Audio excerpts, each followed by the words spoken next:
এই ইঞ্জিনিয়ারিং কলেজগুলির ভেতরে আমরা পলিটেকনিক থেকে যারা পাশ করবে তাদের জন্য বিএসসি ইঞ্জিনিয়ারিং এর জন্য ডেডিকেট করে দিব।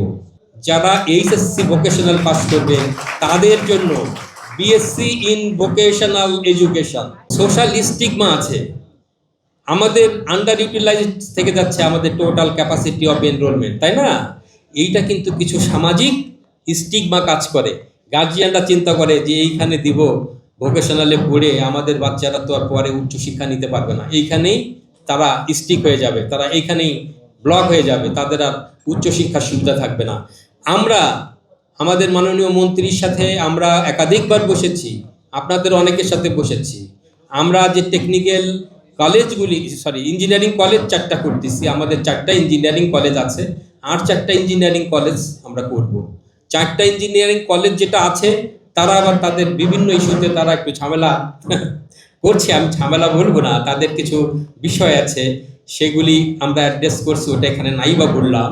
নতুন যে 4টা ইঞ্জিনিয়ারিং কলেজ আমাদের আছে, এই ইঞ্জিনিয়ারিং কলেজগুলির ভেতরে আমরা পলিটেকনিক থেকে যারা পাশ করবে তাদের জন্য বিএসসি ইঞ্জিনিয়ারিং এর জন্য ডেডিকেট করে দিব।